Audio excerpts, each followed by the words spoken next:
kita sore ini dengan topik membaca peluang di saham-saham IPO. Namun sebelum kita mulai, mungkin kita intermezzo sejenak ya. Eh, kita sedikit melakukan analisa ya, charting dan juga mungkin apa yang terjadi ya hari ini ya.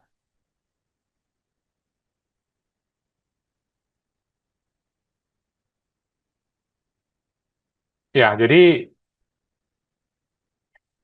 indeks ya hari ini kembali melemah ya, 2%-an ya. Jadi tadi sempat rebound ya, sempat rebound sedikit, balik ke minus 1%-an, tapi terus kembali melemah lagi ya. Jadi saya ada dengar news ya, tapi nggak tahu hubungannya sampai di mana ya. Katanya si Nadiem divonis 10 tahun ya, jadi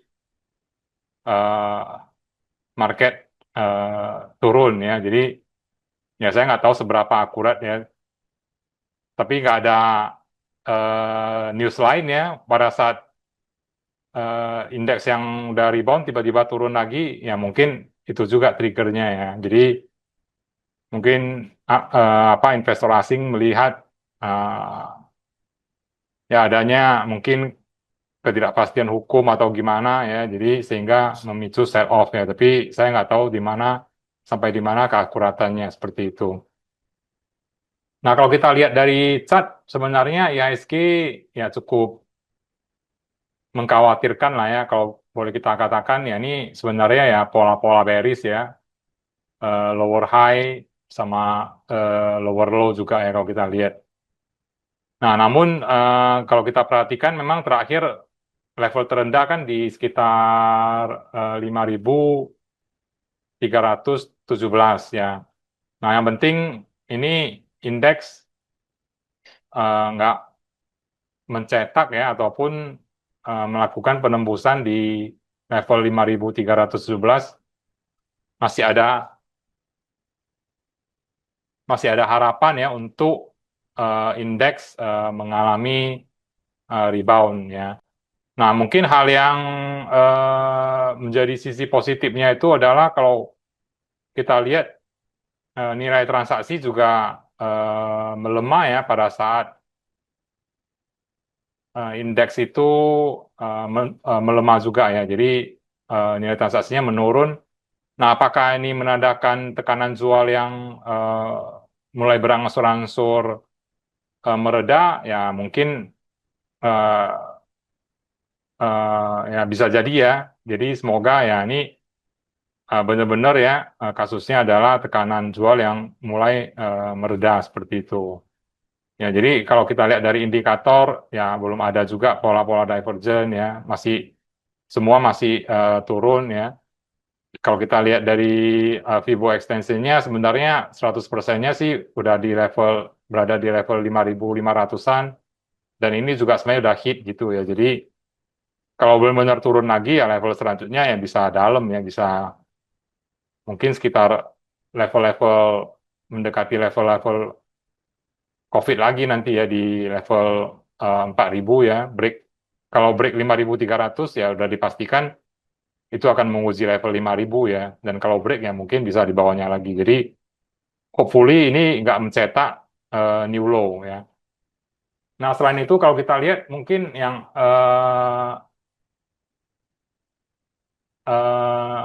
hal lain ya yang mungkin bisa menjadi katalis positif ya, kalau kita lihat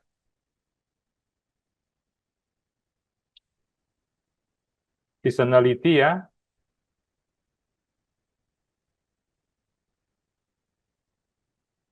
Kalau kita lihat seasonality di bulan Juli ya, selama 10 tahun terakhir itu ya boleh dikatakan hijau terus ya. Jadi semoga penutupan di bulan Juni terakhir ini merah ya, mungkin ya semoga indeks juga nggak break ya di level 5.300 dan bisa rebound lagi di bulan Juli ini. Nah, hal yang menarik juga kalau kita lihat ya dari pola seasonality ini, sebenarnya indeks itu kalau kita lihat di tahun 2026 ya ini ya, itu udah melemah 5 bulan berturut-turut ya. Jadi kalau kita lihat indeks itu melemah 5 bulan berturut-turut itu hanya kejadian 6 bulan lah ya, 1, 2, 3, 4, 5, 6. Ini kan udah 6 bulan juga ya, bukan 5 ya. Januari sampai Juni 6 bulan. Jadi untuk indeks melemah berturut-turut selama 6 bulan itu hanya terjadi 2 kali ya. Ini sekali, terus ya ini 2 kali ya. Itu di tahun 2009 dan juga di tahun 2002 ya. Jadi melemah 7 bulan berturut-turut itu tidak pernah ya. Saya udah cek semua, lihat indeks melemah eh, berturut-turut 7 bulan itu tidak pernah terjadi ya. Semoga ini juga tidak terjadi lah ya, seperti itu ya. Jadi hopefully kalau saya lihat selama dia bisa bertahan di atas level 5.300, harapan untuk rebound masih ada ya. Jadi semoga di bulan Juli ini nanti kalau kita lihat ada sedikit tanda-tanda rebound, nanti mungkin kita lihat lagi gimana. Jadi itu aja sih dari saya. Saya serahkan ke Pak Hendri ataupun Pak Seba ya untuk acara seminar kita hari ini. Ya, mungkin saya tambahkan sedikit saja kalau untuk kayak ya event apa yang mungkin kita uh, lihat setelah ini adalah ya kan S&P. Kalau yang MSCI kan itu sudah ya kejadian dan itu nanti akan ada kejelasannya di bulan November. Untuk S&P bond rating itu mungkin dalam 1-2 minggu ke depan. I think ekspektasi dari saya sendiri itu adalah ya hanya akan outlook-nya menjadi negatif ya, tapi kan memang saya lihat di beberapa WA group itu ada spekulasi lah bahwa akan mungkin akan downgrade rating. Saya yakin sih itu tidak akan langsung downgrade ya, tapi hanya the outlook negatif. Anyway, sebenarnya di sisi budget pemerintah dalam sebulan terakhir tuh ada perbaikan. Ya, MBG kan budgetnya sudah dikurangi, Kopdes juga dikurangi. Jadi itu sebenarnya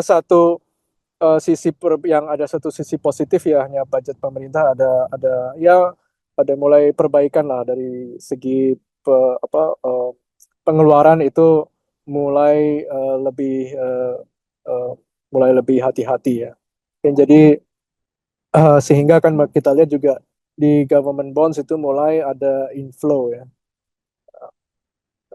Nah, kalau untuk di equity ya mudah-mudahan nanti lebih tenang dan semoga ada lebih rebound yang lebih berkelanjutan kalau sudah S&P ini pengumumannya sudah keluar ya. Mungkin itu aja dari saya. Setelah itu mungkin kita ke ya 6 IPO ini, pembahasan 6 IPO presentasi oleh Henry. Setelah itu di Q&A kalau nanya tentang market maupun tentang ya IPO ini ya tentunya silahkan. Terima kasih.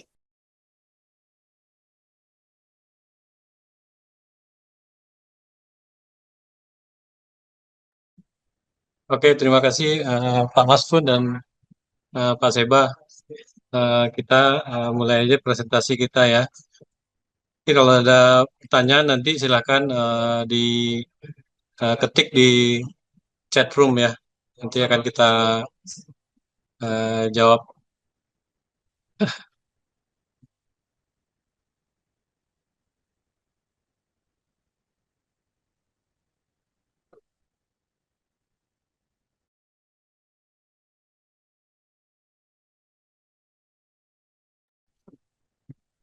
Baiklah,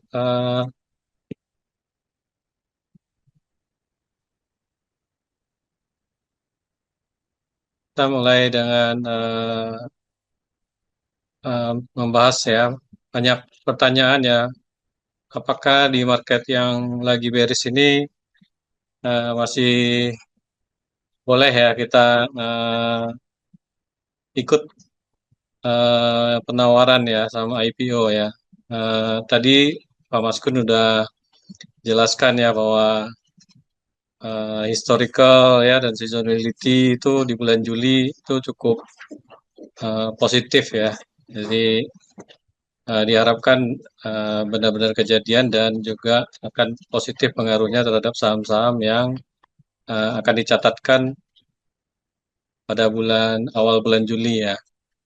Kemudian juga Pak Seba juga sudah menyatakan bahwa ada faktor yang ditunggu-tunggu itu sebagian besar sudah diketahui orang ya, sudah kita ketahui ya bahwa berikutnya itu adalah uh, outlook dari Standard and Poor's ya. Selain itu juga kita lihat ya bahwa beberapa sentimen negatif ya akhir-akhir ini mendorong penurunan indeks ya itu udah keluar semua ya beritanya ya seperti review indeks MSCI ya yang nanti akan direview kembali di bulan November. Kemudian rebalancing indeks FTSE ya yang udah efektif ya. Kemudian juga ketegangan geopolitik Iran dan Amerika ini mulai mereda ya walaupun ada sedikit ketegangan tapi kayaknya apa arahnya itu mereka Iran dan ASNI adalah duduk bareng ya di meja perundingan ya. Kemudian yang positif juga untuk ekonomi adalah dibukanya Selat Hormuz ya. Ini telah terrefleksi di pergerakan harga minyak mentah dunia yang udah melemah ya dari sekitar 100-an pernah tertinggi itu 120 sekarang udah sekitar 70 ya. Ini juga akan mengurangi tekanan inflasi ya terhadap ekonomi kita ya. Ya, kemudian untuk sentimen domestik juga nilai tukar rupiah terlihat relatif stabil ya. Tadi juga Pak Seba ada bilang bahwa asing sudah kembali melakukan pembelian di obligasi negara.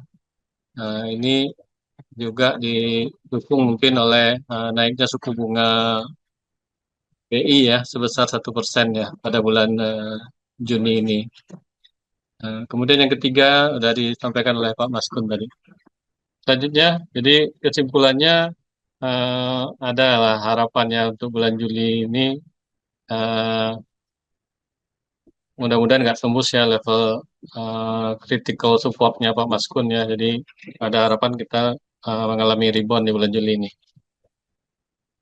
Oke, kita lanjutkan. Ya, ini saya ambil apa kinerja ya IPO 9 emiten terakhir ya yang IPO ya. Jadi ini ada 9 saham yang IPO. Nah, ini kelihatan bahwa apa minat dari investor itu masih tinggi ya. Sorry. Kelihatan dari oversubscribe-nya ya. Ada permintaan terhadap saham-saham IPO ini rata-rata masih tinggi ya. Bahkan di bulan April pun IPO BSA itu oversubscribe-nya 39,6 kali ya. Ini kan market di sini waktu ini masih udah beres juga ya. Kemudian juga sebelumnya itu bulan Desember itu Superbank ya. Jadi kelihatan bahwa minat IPO ini nggak surut ya, walaupun market lagi kurang kondusif ya.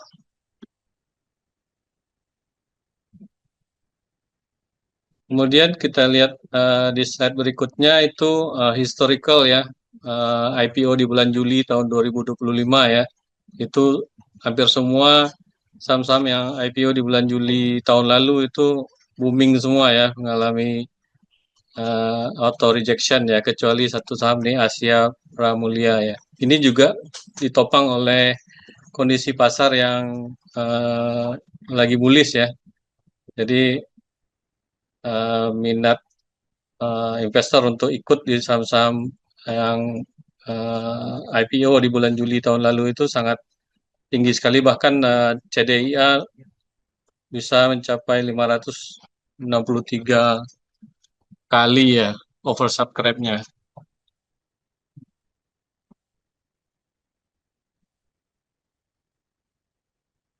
Oke, kemudian kita coba lihat ya eh, historical ya di tahun 2023 ya, di mana tahun 2023 ini market kita lagi lesu ya karena pasca COVID ya, di mana indeks cenderung melemah karena ada kekhawatiran mengenai supply ya.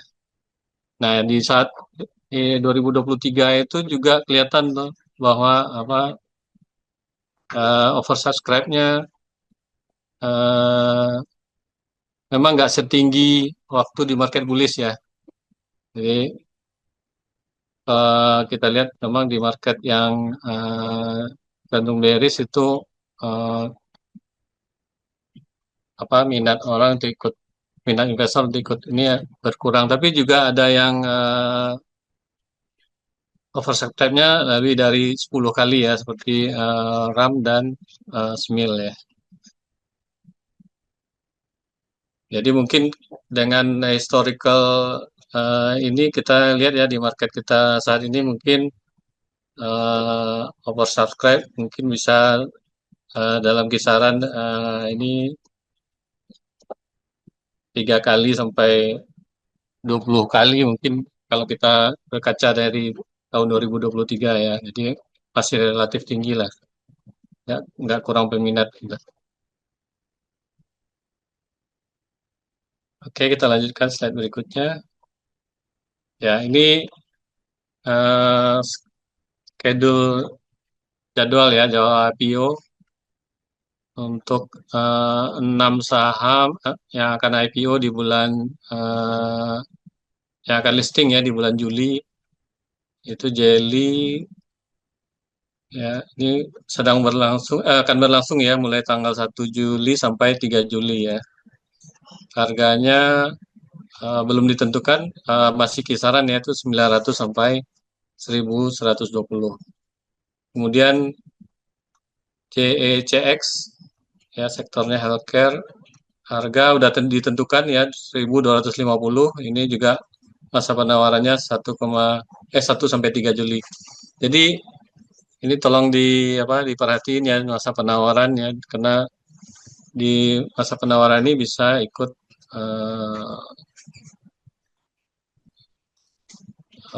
penawaran saham yang bersangkutan ya. Kemudian BAH juga harga belum ditentukan ya, 400 sampai 500. Masa penawarannya 1 sampai 3 Juli. Kemudian EMI, sektornya healthcare, harganya 446 sampai 515. Masa penawarannya tanggal 2 sampai 6 Juli maksudnya nih. Kemudian RANS ya, harga 135 sampai 170, 2 sampai 8 Juli ya masa penawarannya. Ini yang perlu diperhatikan. Kemudian terakhir PRDL, harga sudah ditetapkan hari ini ya 120, masa penawaran 1 sampai 7 Juli. Oke, di slide yang bawah ya, gambar di bawah ini menunjukkan bahwa ini penggunaan dana IPO ya, yang rata-rata itu ada untuk working capital, ada pembayaran utang ya, kemudian juga ada untuk belanja modal ya. Tapi pada dasarnya dengan adanya fresh money yang masuk ke perusahaan ya, dana murah yang masuk perusahaan, tentunya akan dapat membuat kinerja emiten-emiten ini ke depannya lebih baik ya, apalagi ada yang digunakan untuk ekspansi ya. Ekspansi ini tentunya akan positif untuk pertumbuhan yang berkelanjutan ya. Jadi ya rata-rata semuanya ada yang untuk pembayaran utang ya, rata-rata ada mayoritas, kemudian juga ada untuk working capital, serta belanja modal. Jadi pada dasarnya walaupun penggunanya untuk pembayaran utang dan ekspansi itu eh, harusnya positif ke kinerja emiten ke depannya. Ya, ini eh, saya sajikan kembali karena untuk melihat bahwa underwriter-nya siapa ya. Kalau untuk BAK ini penjamin emisinya Erika Elite ya, dan ada kaitannya dengan grup Jarum ya atau Tower ya. Kemudian JECX ya, ini size-nya itu 406,7 miliar ya. Penjamin emisinya adalah Trimegah ya. Eh, Konglomerat apa grupnya itu biasanya Same dan Mtek ya. Kemudian Rans ya, Rans itu juga Trimegah underwriter-nya ya. Multi konglomerat ya, ada Kaisang, Doni Askaria, Peter Tanuri ya. Kemudian PRDL itu 62,7 miliar aja, kecil, relatif kecil. Itu ada Barito Group ya melalui investasi TPIA di PRDA ya, induk perusahaan dari PRDL ya. Kemudian EMI ya, penjamin emisi BRI Dana Reksa dan INA Sekuritas Indonesia. Terakhir Jelly itu fund apa dananya sekitar 315 sampai 392, penjaminnya emisinya Sukor ya. Jadi ini saya sajikan supaya Bapak-Bapak tahu free float-nya berapa saham yang dilepas. Ya semakin kecil persentasenya tentunya peluang kenaikannya semakin menjanjikan ya. Kemudian juga underwriter-nya ini Sukor, Dika Elite, Trimegah ini udah berpengalaman ya membawa emiten-emiten IPO ya, sehingga kredibilitasnya cukup bagus untuk menjaga harga ya di hari pertama ya, minimal ya. Oke, kita lanjutkan.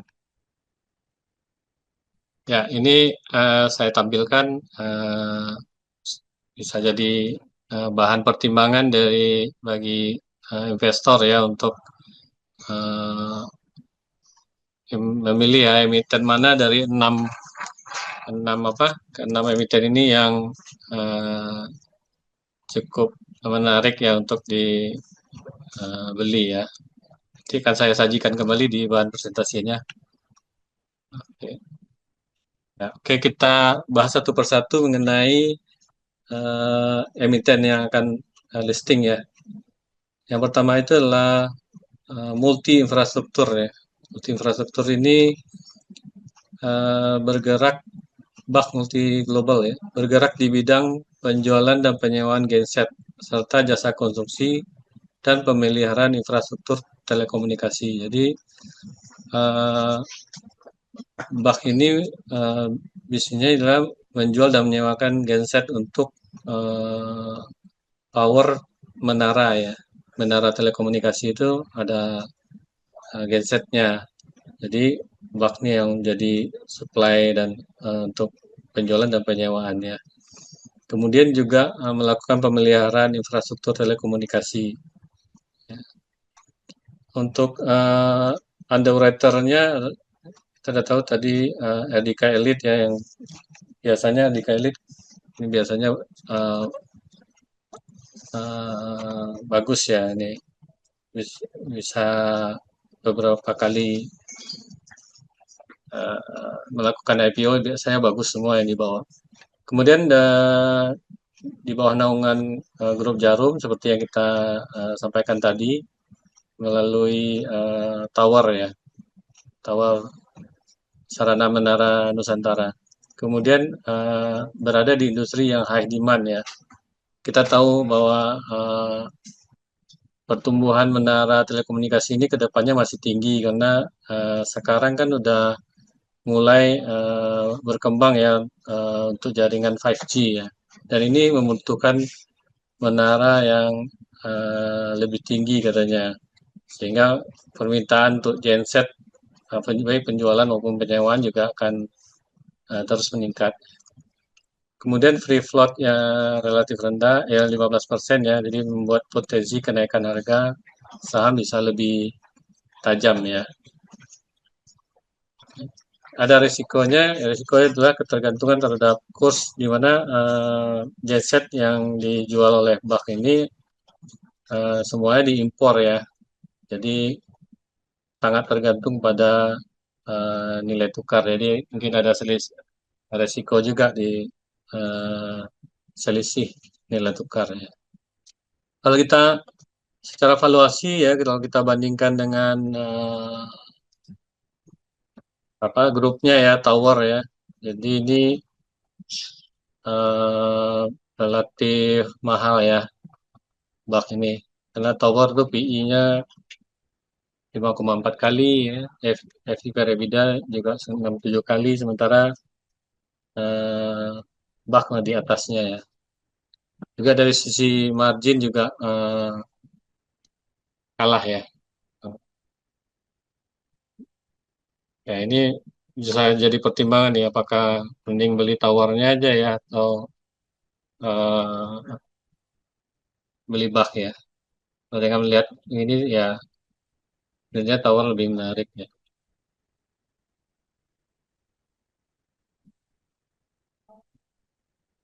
Ya ini sama ya, Pak, yang tadi di sebelah ya, kita kelihatan bahwa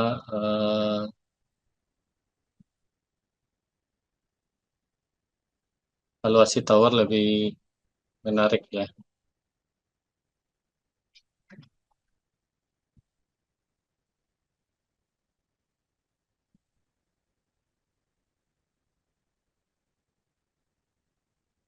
Ya ini struktur pemegang saham ya, pre IPO, tapi kita lihat pasca IPO aja.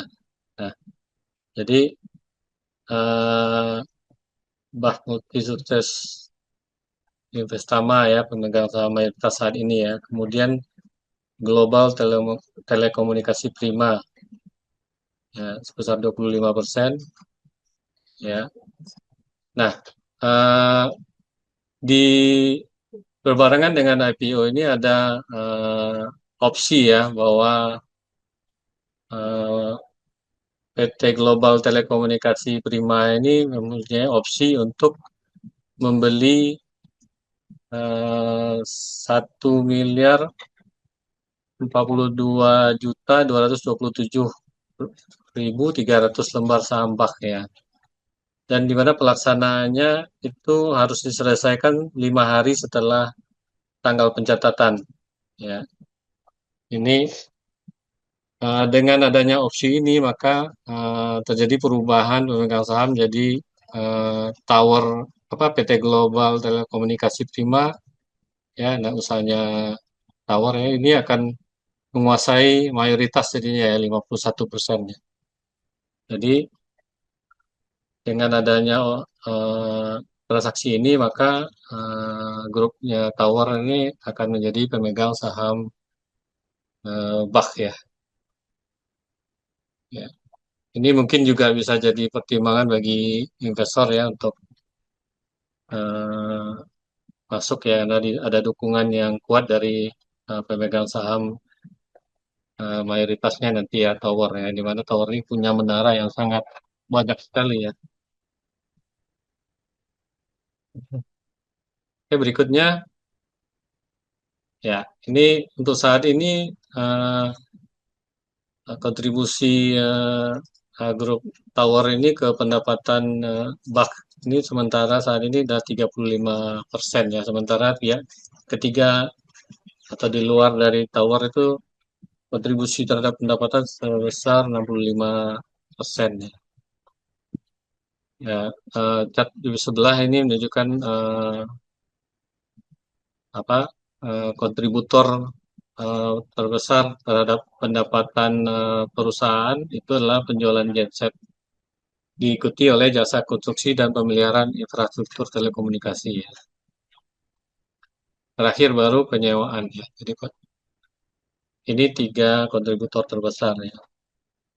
Ya mungkin aja ya dengan masuknya Tower sebagai pemegang saham mayoritas mungkin permintaan terhadap genset ya sama jasa konstruksi pemeliharaan menara ya mungkin akan meningkat signifikan ya. Eh, bisa menopang pertumbuhan pendapatan BAK ke depannya. Oke, untuk berikutnya adalah eh, JECX ya, JCX. Mitra Sanata Dharma ya, mengoperasikan jaringan rumah sakit mata premium yang telah dipercaya publik selama lebih dari 30 tahun ya. Ini pengalaman yang cukup lama ya, sehingga berarti perusahaan ini udah melewati eh, masa-masa krisis ekonomi ya, tetap survive ya. Ini udah terbukti ya, tahan terhadap siklus ekonomi ya. Ya, memang sejalan dengan bisnisnya yaitu bisnis rumah sakit ya, ini sektor defensif kan. Maka eh, tahan ya selama 30 tahun dan sampai sekarang masih terus bertumbuh. Oke, di sini highlightnya itu free floatnya kecil ya, jadi sebesar 15%, meningkatkan kemungkinan bahwa kenaikan harga yang signifikan di pasca IPO ya. Kemudian industri di high valuation juga, industri kesehatan memiliki track record valuasi yang tinggi dari pasar, terlebih lagi untuk emiten-emiten IPO. Berikutnya reputasi kuat mendorong profitabilitas. Jadi spesialisasi mata ini menciptakan pricing power ya dan efisiensi baik CAPEX maupun OPEX. Ya. Kemudian mencetak net profit margin sebesar 7,9% atau lebih tinggi dari rata-rata net profit margin industri ya 2,96% ya. Kemudian resiko juga ada kurs ya karena 90% sampai 95% itu seluruh bahan aktif farmasi digunakan dalam produksi obat Indonesia berasal dari luar negeri.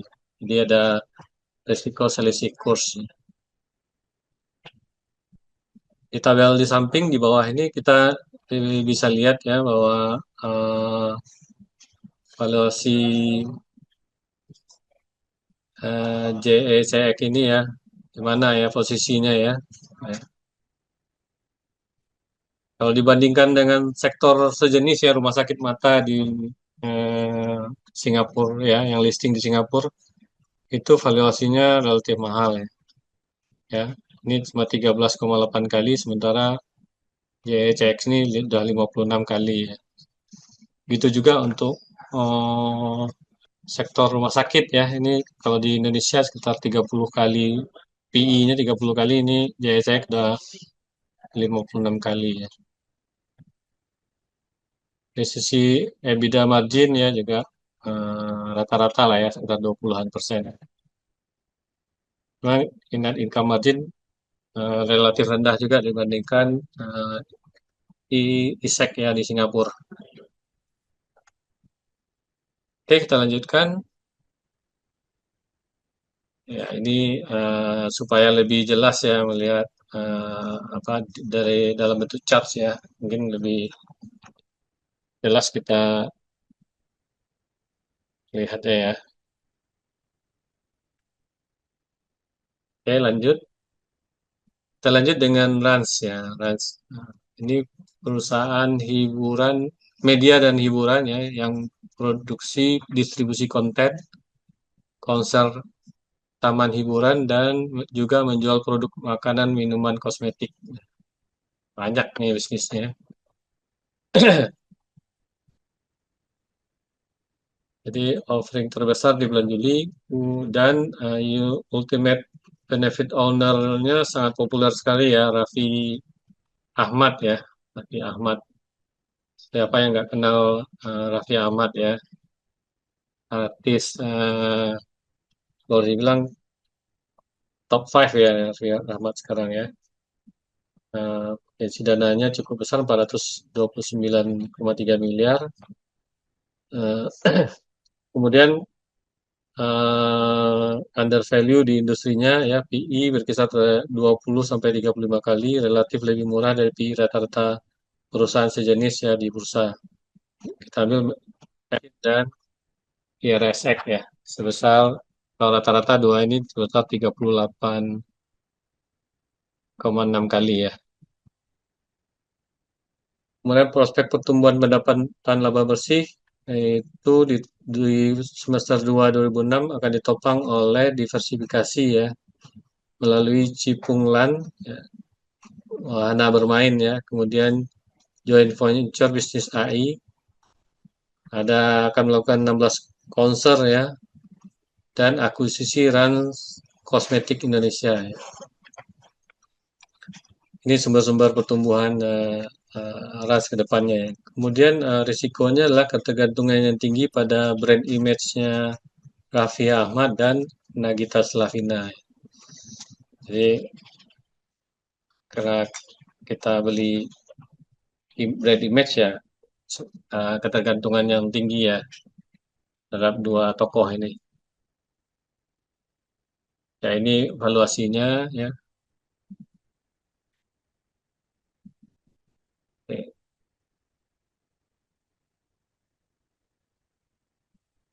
Kita lanjut.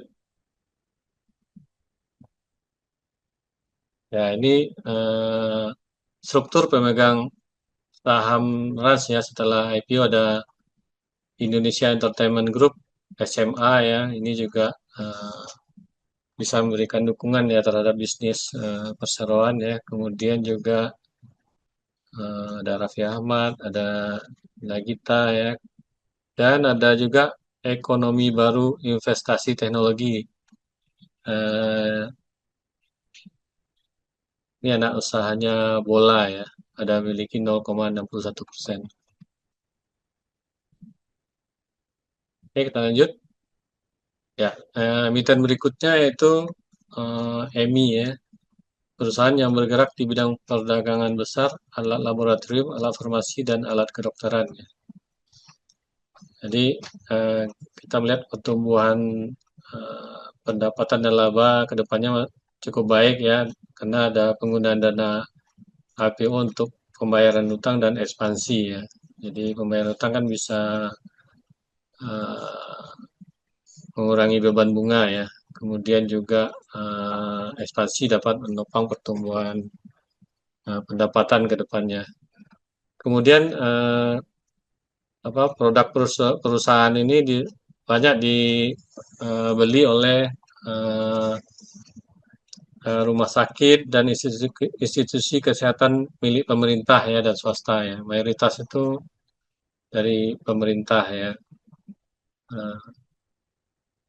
Kemudian valuasinya memang mahal ya, ini risknya di sini.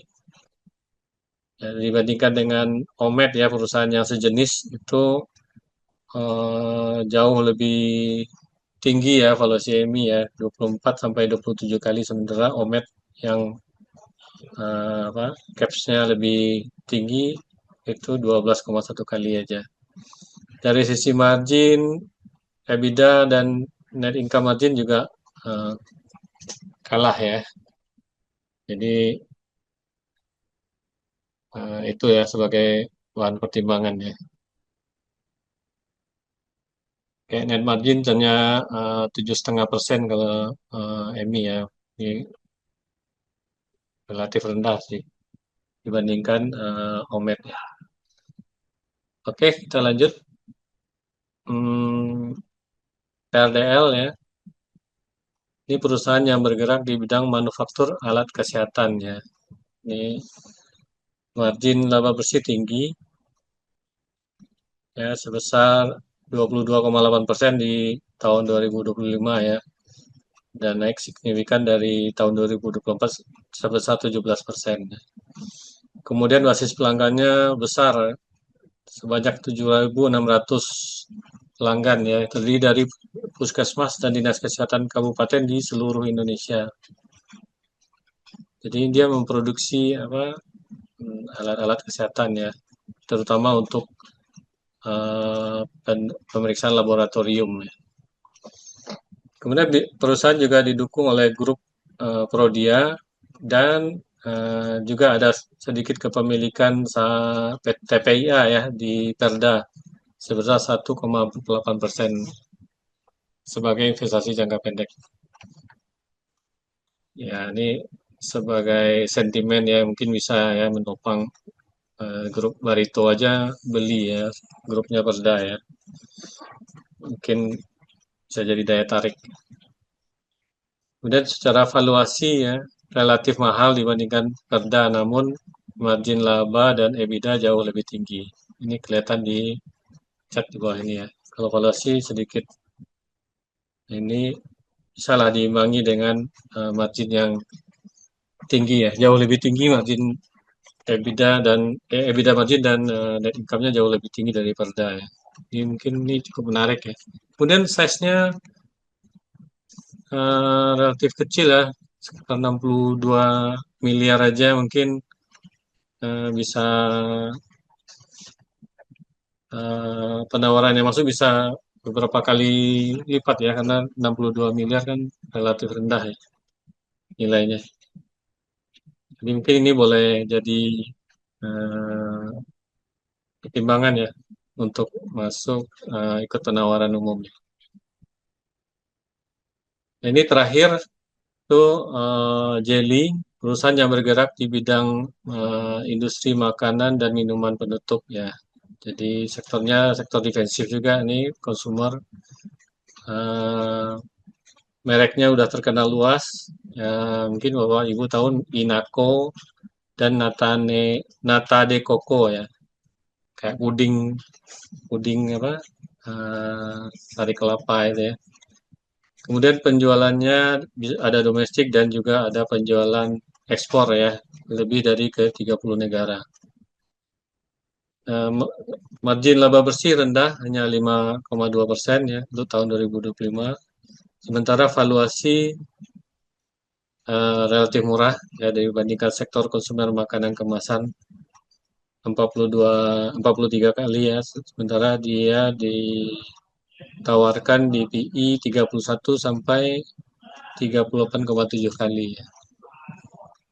Cuma kalau kita bandingkan dengan emiten sejenis ya yang udah listing ini seperti UP ya. Ini harga PI-nya itu harga penawaran ya, itu PI UP sekarang 17,8 kali ya.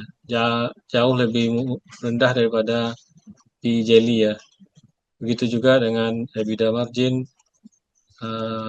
Cuman EBITDA marginnya lebih baik ya. Lebih baik UP juga ya. Semua kayaknya lebih baik UP ya, lebih bagus kalau kita bandingkan dengan UP ya.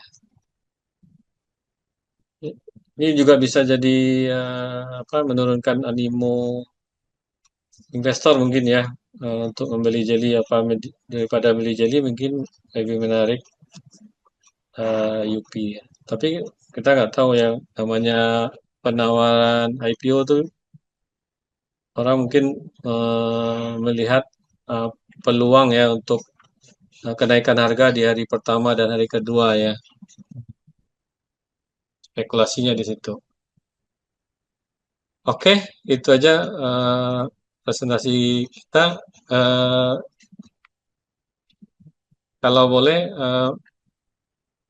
saya sedikit itu memberikan masukan ya. Mungkin dari yang 6 ini yang menurut saya menarik itu adalah Rans ya. Rans karena ada tokoh di brand image-nya si Raffi ini kan siapa yang nggak kenal ya dengan Raffi Ahmad dan Nagita ini ya mungkin minat investor untuk masuk di saham Rans ini mungkin cukup tinggi ya. Kemudian yang menarik juga itu adalah BAK ya. Pak ya, karena ada nama besar grup Jarum dan underwriter-nya ya yang udah proven ya, cukup baik ya. Itu aja eh, presentasi saya. Mungkin Pak Seba bisa kasih gambar ini Pak, eh, view Pak, di antara yang 6 ini mana yang eh, paling menarik Pak untuk dibeli Pak. Ya, yang paling jelas kan kayak kalau Rans itu kita berharap berharap inilah ya berkali-kali lipat lah ya. Mungkin karena ya dari segi um, ininya apa ya yang terlibat ya dari segi owner dan kita lihat dari berbagai macam pihak yang baik dari owner-owner minoritas maupun dari segi komisaris, direksi kan ini ada segala macam um, dari mulai orang ada berhubungan dengan ya tentunya ada Raffi Ahmad sendiri yang ya udah terkenal lah ya dan juga bahkan uh, akan ada ex professionals ini juga di situ saya lihat di level komisaris. Jadi hal seperti ini kan agak mirip-mirip terakhir yang saya lihat saham seperti ini tuh dulu koin ya. Tapi kan dan kita tahu sendiri lah koin naiknya seperti apa ya. Walaupun maling yang beda itu adalah situasinya ya market sekarang kan beda sama market dulu waktu koin go public ya. Jadi apakah kita bisa expect naik seperti koin saya juga nggak tahu tapi uh, saya uh, saya rasa wajar untuk berharap ini bisa naik lebih dari 2x lah gitu ya. Uh, uh, atau dalam arti kata lain ya berharap arahnya lebih dari 2 hari atau lebih dari 3 hari bahkan. Itu aja sih kalau untuk Rans. Setelah itu yang lain-lain itu kan kita lihat juga untuk Buck dan um, Jelly ya. Ini menurut saya di dua perusahaan yang mungkin nanti akan dijual keseluruhan. Ya kan setelah kalau Buck itu kan Jarum dari punya sekitar 25% ya itu kan jadi majority jadi punya 51% setelah IPO. Nah, ini suatu hari mungkin mereka beli lebih banyak lagi, ya itu mungkin aja gitu ya.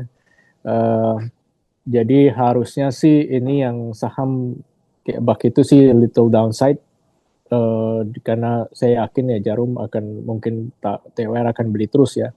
Dan kan kita udah ada historinya kan TWR apa beli saham di market yang setelah itu go private ya. Dan ya you make some money lah dari situ investor yang pegang. Tapi masalahnya pegangnya berapa lama kita nggak tahu.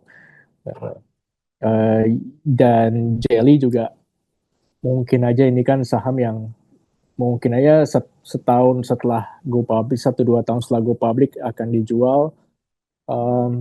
Consumer company setahu saya sih selalu aja ada minat untuk beli ya baik dari foreign maupun mungkin dari Konglos. Jadi saya rasa ini juga pegang harus berani pegang tapi 2-3 tahun tapi berharap suatu saat ini dijual ya. Uh, nah kalau untuk selain dari tiga ini yang lain ya ini ya um, antara ya ini agak-agak mungkin ya betting mungkin berharap ya 2 hari arah gitu ya. Ini juga kan soalnya kita lihat dari market sekarang kan juga lagi uh, uh, tidak begitu ramai lah. Jadi saya rasa dulu kan tahun 2023 juga ya biasanya 1-2 hari arah ya. Kalau sebelum zamannya Konglo 2024-2025 ya. Uh, so untuk yang IPO normal lah gitu.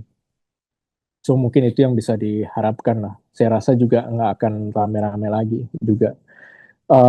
Nah ini juga nanti setelah ini ke-6 saham ini IPO juga nanti kita akan akhirnya yang menarik juga akan membandingkan gimana oversubscribe-nya dibandingkan di saham-saham di tahun 2023 tersebut ya.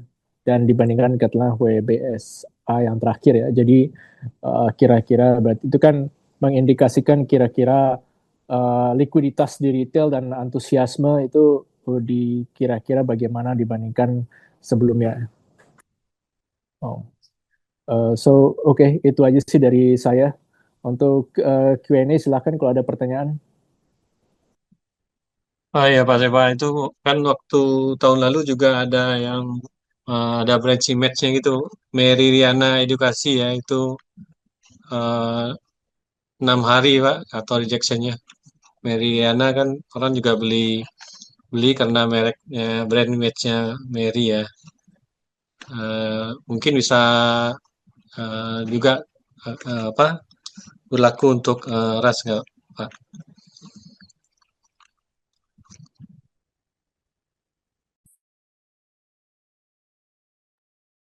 Oke teman-teman, eh, kalau ada pertanyaan silahkan ketik di chat room.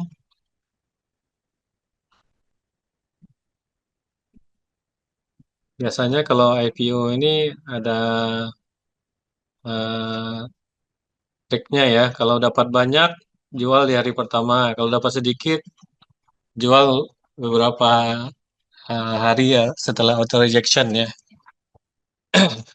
Itu aja indikasinya biasanya kalau dari saya dengar ya dari investor-investor pencinta IPO ya. Katanya tipsnya seperti itu. Oke, eh, ada pertanyaan dari Tobalung ya. 1 sampai 3 Juli yang ditawarkan, kira-kira pilih mana yang terbaik karena modal hanya satu odd. Dari 3 yang IPO, yang penawaran ya. Ya, seperti yang udah dijelasin eh, saya dan Pak Seba tadi ya, kita mungkin Bach ya yang paling menarik Pak. Di antara 3 yang ditawarkan ya, antara tanggal 1 sampai 3 Juli itu kan ada Jelly, JECX, Bach ya. Mungkin kalau menurut saya sih Bach lebih menarik Pak. Tadi Pak Seba juga tadi udah jelasin ya. Eh, ya Pak Seba. Kalau menurut saya sih ya bak itu untuk harus ya berani pegang agak lama lah. Kalau untuk um, ya mau quick profit itu menurut saya mungkin JCX ya. Ya grup MTech lah. Oke, Ya itu karena Pak. gimana pun juga ini ya grup besar ya walaupun ya itu tapi ya ada ya untuk kemungkinan bisa ini ya just quick profit ya kita ngomongin kan ini mungkin hanya untuk pegang 2, 3, 4 hari atau 5 hari ya maksimum. Oke, Pak Tawalung, ada pertanyaan lain? Teman-teman, silahkan.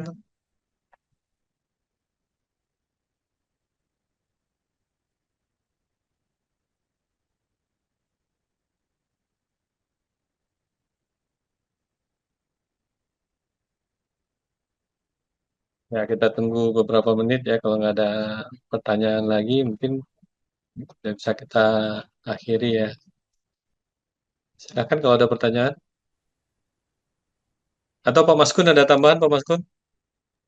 Eh, tambahan sih enggak, cuman ya naik dikit aja, mungkin Pak Seba atau Pak Hendri ya. Itu kalau PRDL gimana ya untuk PRDL kan kalau saya lihat kan PI-nya paling murah ya. Terus secara fundamental juga kayaknya dia bagus ya dari margin, dari net profit ya, dari ya sisi fundamental kelihatannya cukup solid gitu ya. Untuk PRDL gimana ya prospeknya untuk IPO kali ini? Menarik atau enggak?